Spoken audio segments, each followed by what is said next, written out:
So, hello everyone, Gainer here from HDB Upgrading Strategies, and welcome back to my Facebook Live episode 34, right?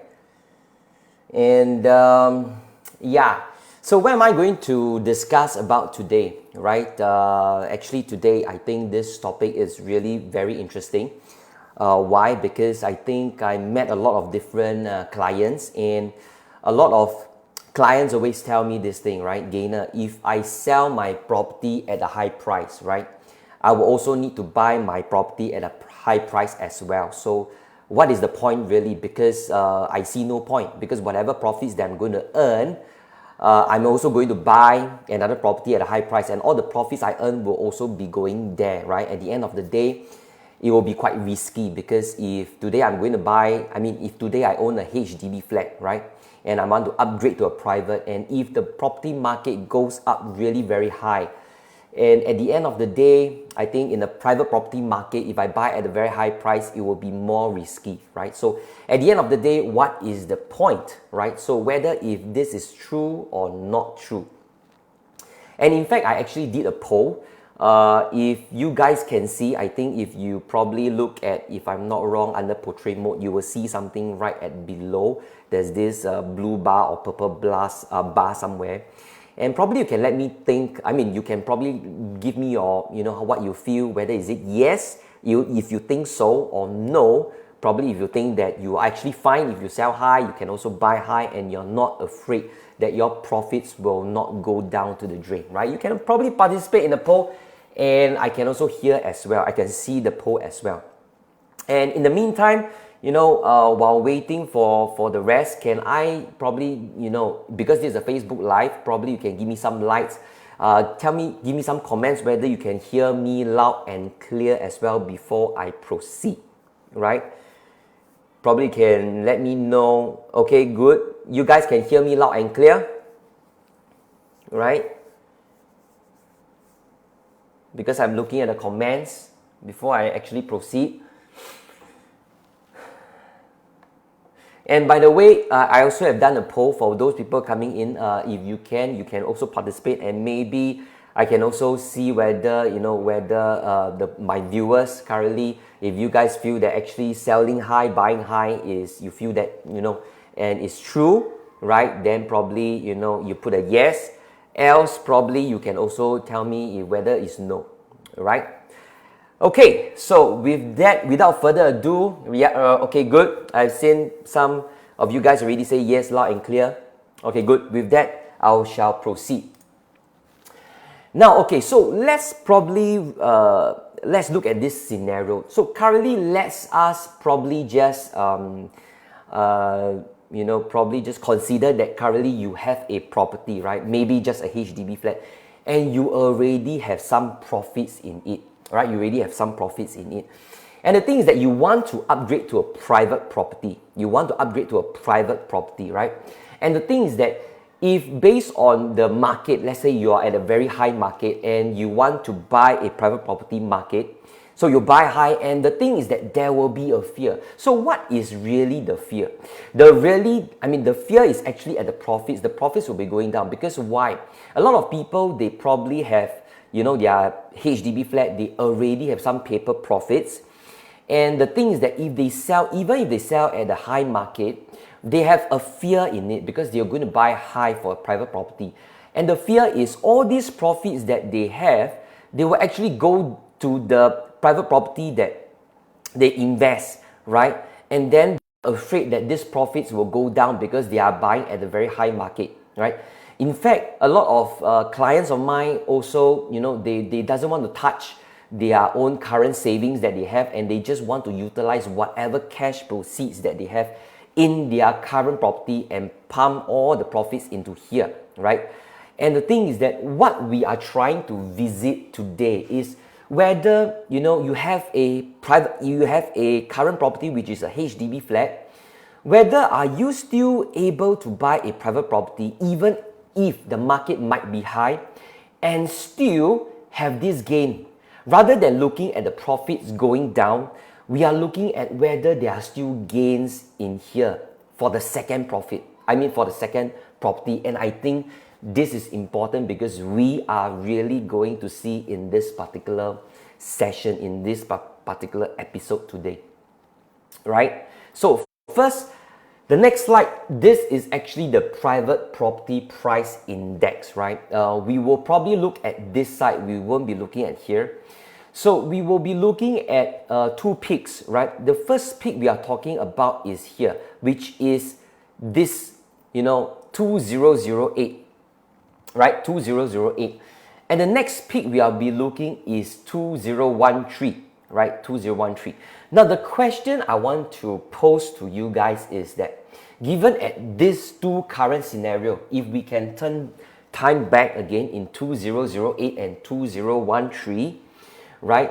If you are going to sell your property at here or probably at here, the question is that, will you sell your property and will you buy your property, right? Will you sell your property at this high market and then you want to buy another private property, in which probably we are looking into if you want to upgrade, right? If you want to upgrade your property, right? Will you do so, right? I'm not too sure. That's why today, the thing is that we want to visit this very important thing is that, are there properties that, made money, made profits during this two period of time, right? Once again, if you guys understand where I'm coming from, if you currently own a HDB flat, right, and you sell at 2008 and you decided to buy a private property, right? You decided to buy a private property. And we have to look at whether are you still able to find the properties that can make money during these two period of time, which is 2008 and 2013, right? So far you guys are with me, right? Are you guys understanding where I'm coming from? If yes, probably you can just give me some comments. I can see that you guys understand, so that at least, when every slide I'm going to show you guys, it will be very, very clear, right? The thing is that today's topic is about whether you want to, whether selling your property at a high market and buy high, what is the point, right? What is the point? Because at the end of the day, if you sell at this 2008 or 2013, you sell, you earn huge profits, and then you're going to buy another private property which is also at the very high market. The question is, what is the point? Because at the end of the day, it's really very risky at these two peaks, right? Because you can really see that if the market tumbles down right away, here at 2013, the market also goes down because of the cooling measures. So you won't want to go into this risk, right? And that's why today in this episode, we want to take a look whether in 2008, if you're going to buy a property, you sell your property and you're going to buy, are there opportunities out there? Are there properties that you're going to buy that actually make money as well? So these are the things that we're going to visit today so that you will understand where I'm coming from, right? So the next one I'll be looking at is in 2008, right? 2008, I want to share with you this property. If you buy Livia, where is Livia, right? Livia is actually at Pasir Ris Grove, right? If you really look at what I'm showing to you right now, where is Livia? Livia is here. And in terms of the location, it is, still a slight distance away from the MRT, right? And it is from tenure is 99 years from 2008, and it has a total of 724 units, right? 724 units. So the thing is that today, if you buy Livia, so the scenario is this: you sell your property and buy a private, and you decided to buy a private property which is at Livia, right? So the very first thing we take a look is that you can see that those people bought Livia at 2008. So if you really see this property price index I showed to you at 2008, that was actually at the peak, right? So those people bought at the peak, which is Livia 2008. And these are the sizes that they bought: 1259 square feet. They are bigger, they are also smaller ones. And those people who bought in 2008, they actually sold in 2011, right? And you can see that they actually, in fact, make profits, right? From 130 over 1,000 to 170 over 1,000 to 200 over 1,000. And so the question I want to pose to you is that, you see, you probably have already made the paper profits of $150,000. The one that you are currently, I mean, if you sell your property at 2008, you made $150,000. And you decided to buy Livia, right? You decided to buy Livia. And so what are the total profits? The estimated average profits from here is probably just, if I can give you a ballpark figure, 200,000. So meaning to say in 2008, even at a high property market, you decided to sell your HDB flat that gives you $150,000 of profit, and you buy Livia, which is in 2008, even at the launch, even at when the market is at the peak, you still make money because you make around, you see, those people are the ones that make around $200,000 of profits. And total add up, you make around estimated $350,000. Depending on whether you sell during this period of time, or probably, I'm not too sure whether you are still holding till today. I have not seen the transactions as of now, but if you sell around 2011, you already made profits, right? So that is the thing. If you buy Livia in 2008, you are in the positive zone, right? Let's visit another property in 2008, right? If you decided to sell your current property, and for this instance, we just treat it as a HDB flat, and you decided to buy a private property. And which property? You look at this place called Woodsview 28, right? Woodsview 28 is actually an apartment, right? Because it's just 110 units. And where is the location? The location is here, and it is actually, in fact, very close distance to Potong Pasir MRT station, right? It's actually at a very close proximity to Potong Pasir MRT station, right? And we take a look at what really happened. So in 2008, if you sell your property, you buy a private property, and if you choose Woodsview 28. So those people bought in 2008, same as at the peak, the property price index that I showed to you. And these are the sizes. Some people probably, if I'm not wrong, 829 square feet is probably a 2-bedroom, if I think is, I think so.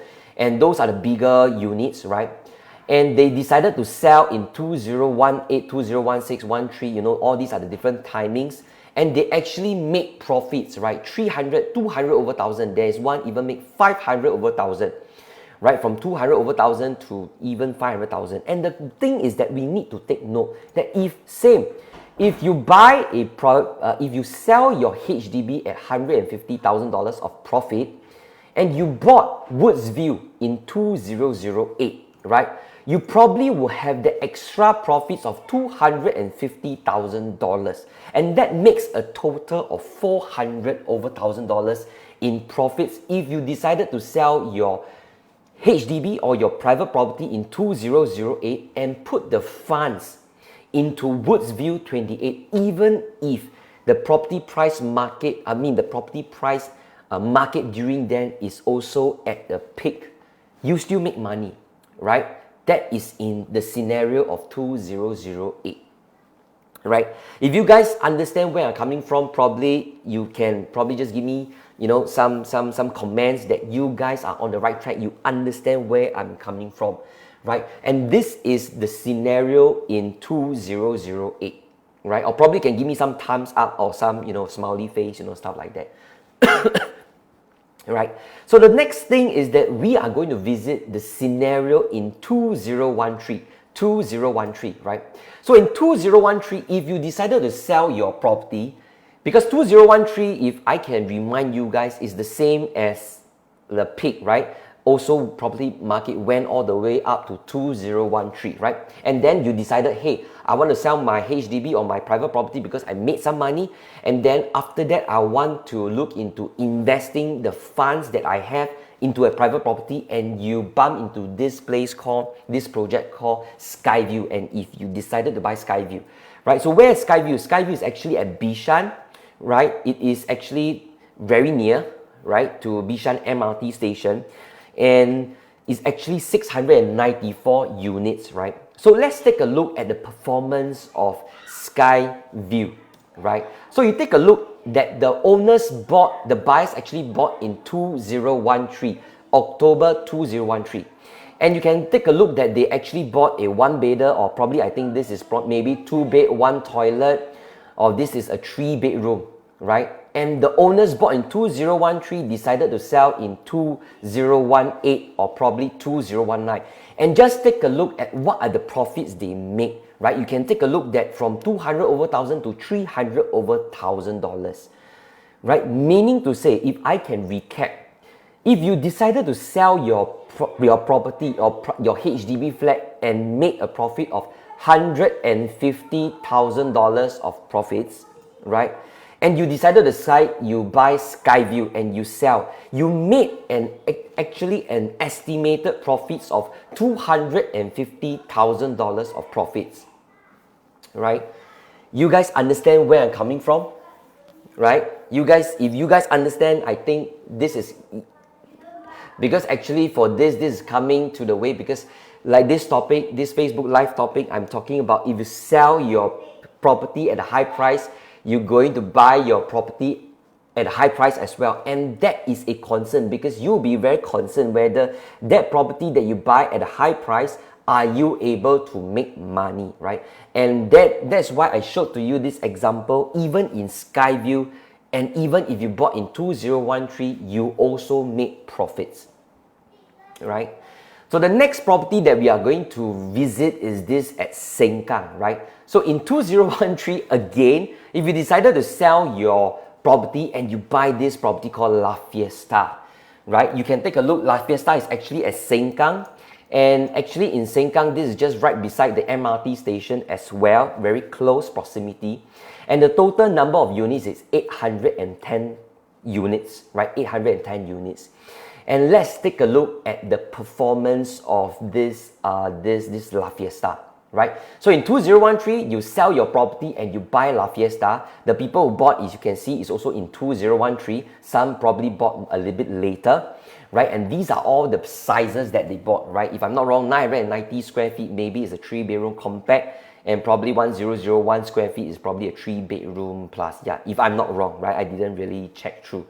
Right? And all these owners who bought in 2013 decided to sell in these different timings, and then they also made profits like this, ranging from 160 over 1,000 to probably 200 over 1,000. So once again, if I can summarize, right? You probably sell your property, you make 150 over 1,000, and then you probably will, if you buy La Fiesta, you'll be, you know, all these are the profits. If estimated, maybe I just give a ballpark figure of 100,000, right? And all in all, you add together, you probably will make $250,000, right? So that is the thing that I want to share with you guys today, right? And I also want to share with you my own personal story, right? My personal story, which, you know, in 2018, right? In 2018, yes, I sold my HDB for $470,000, right? I actually stayed in the 4th floor, right? And this is my OTP. I sold for $470,000, right? But let me look at it 7 years before, right? 7 years before, my neighbor, because I stayed in block 264C, right? And it was actually a point block. So there were point block, meaning there are probably just 4 units, right? 4 different units. And my neighbor is just beside me. So I know when they sold their place, I know how much they sold. And you really look at it, they sold for $545,000 versus 7 years later, I sold my HDB for $470,000, right?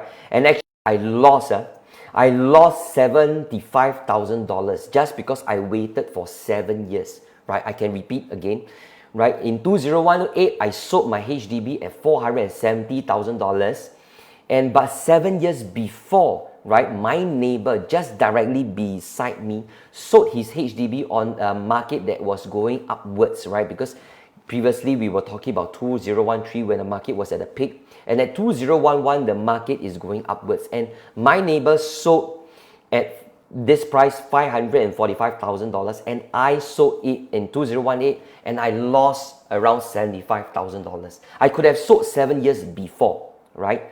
And Let's say that in 2011, I sold my HDB and I made that $75,000 extra and I decided to buy a private property. Or probably I just buy, in this scenario I want to share with you, I bought, if I'm going to buy Woodsview, right? Where's Woodsview? Woodsview is actually at Sengkang. It's just very near to my place in Sengkang as well. And let's just take, for example, I decided to buy Woodsview, right? And then how much did Woodsview make, right? In Woodsview, the buying time was also in 2011, right? Because that was the same timing as my neighbor who sold. And if that time I sold, I bought Woodsview, right? And I just probably, if I could have the money during that time, I can probably buy a much bigger unit, which is like 1,500 over square feet, or a 4-bedder, if I'm not wrong, at 1,442 square feet. And I decided to sell last year, or probably this year as well. And these are the profits that I could have made, right? These are the profits that I could have made, right? So meaning to say, if I sold my HDB 7 years before in 2011, I could have made extra $75,000, right? And if I bought Woodsview, right, I could have made extra $100,000, even if I minus the resale levy. Net, probably I could have made extra $100,000. In fact, total add up is $175,000, just because I didn't make a decision that I could have done so when the market was going at an upward trend, which is 2011 for my neighbor, right? And I lost that $175,000, right? So if I can illustrate my story again, right? My HDB was this, and if I mean, today, actually, for today, which is last 2018, I sold my HDB, and in 2019 and 2020, I bought 2 properties, one for stay and one for investment, right? That is what I did currently, right? But during that time, during 2011, my mindset probably was also, if I sell high, right, I will also buy high. And that's why I didn't make a move. And also probably during that time, I may not be, someone that actually I study the property market, stuff like that. So that's why I didn't really look at it. And that's why I delayed for 7 years. And these 7 years was, I could have done something better. But if I did not do that, I did not delay, actually the model will be slightly different, right? I could have bought this Woodsview that I mentioned, sold my HDB 7 years before in 2011, and bought this Woodsview, made $175,000 extra, and today I can still own these 2 properties, right? One for stay and one for investment as well. So you can see that this 7 years of difference, probably I could have done something, right? But I delayed, and this delay, I actually lost this $175,000. Now, of course, I want to say that everyone's situation is different, right? Everyone's situation is different. So it really depends on how you look at it, right? That's why if I can share with you, the thing is that if today we have the mindset of, if I sell high, I will also buy high. And probably with that mindset, we probably didn't even look at what are the opportunities that we could have looked at today. But I think we should really look at a different angle. Now, even if I sell my property at a high price, right? If the market is at a very peak, the thing is that should we be looking into investing in another properties that I could have even sell much higher and make profits? So the concept that I want to stress today is the concept must change. The thing is that I think property investment is really important. It really depends on how we look at it, how we analyze it, and how we are able to see which ones are the ones that, even if the market depends on the market, high or low, but we can still spot good buys. And that's why I think what I want to highlight is that the right selection of the property is extremely important, even if the market price drops, even if the market price goes up, right? And maybe if I can turn things around and let you understand. Today we are talking about, if you sell high, you buy high. Why not we turn the things around? If you sell low, you buy low. The question is, if today we post this to you, if I sell low, I buy low, right? Now the thing is that, would you now focus in, I won't sell, because now this time I sell low. The focus will be I sell low. And then some people may take action, some people may not, right? The thing is that we have to look at different scenarios. And that's why I think today what I feel that is really important is, in this Facebook Live episode 34, the thing is that I want you guys to probably look at, regardless of how the property market is moving, what is really most important is whether are we always on the lookout for opportunities, right? You can buy a good property even when the market is very good, is going peak. You can probably buy a wrong property even when the market goes down. If you understand where I'm coming from. So the decision is very important. How you analyze, stuff like that is important, right? And that's why, I want you guys to understand from this Facebook Live episode 34, right? And probably, I'm not too sure if I can see some comments. I seen some, probably some people they say that, sell HDB, sell HDB, where to stay, right? I totally understand where you're coming from. Actually, what I want to bring across is that there are opportunities out there. You sell high, you buy high, what are the properties you buy? Of course, I didn't really look into, cases whereby where will you be staying. Like for this instance, I sold my HDB and I actually shift to my parents' place. So what I want to say is that if you guys can see an opportunity, right, then probably we have to look at where are the accommodation that we can probably look at. Some clients of mine, they actually bunk in with their parents. Now, if you can't, then probably we have to look the scenario at a different angle, right? So a lot of stuff we can look at. Probably you can also look at if, probably you can see whether you can rent, right? But that will be another topic. If you are keen, probably we can look at, we can meet up and we can discuss on this as well, right? Stuff like that. And probably if I can, yeah. So far, I think, yes. Okay, good, right? I've seen some of the comments. If there are still more comments, don't worry. You can just, key in the comments even after this video, because this video will be posted in my Facebook page. I will try my best to answer your inquiries as much as I can, right? With that, thank you so much. I hope you guys, have a takeaway from this Facebook Live episode 34. Once again, what is the key thing I want to bring across? The key thing is I want you guys to understand that there are always opportunities out there, right? Be it even though for properties, not properties, you can probably look at other areas, there are opportunities. It's just that you probably have to look at things from an open mindset, right? And then decide whether is this a good buy or is this not a good buy, stuff like that. Rather than just because the property market is at the peak, and then you think that if I sell my property and I buy, I also buy high, and at the end, you probably won't want to do anything. So that is the key message that I want to bring across to you guys in this Facebook Live episode 34, right? With that, thank you so much for watching this. I hope you guys enjoyed this episode. And if you have any further comments, just feel free, PM me, or probably you can drop inside this live video, the message there. And with that, see you guys soon. Bye-bye.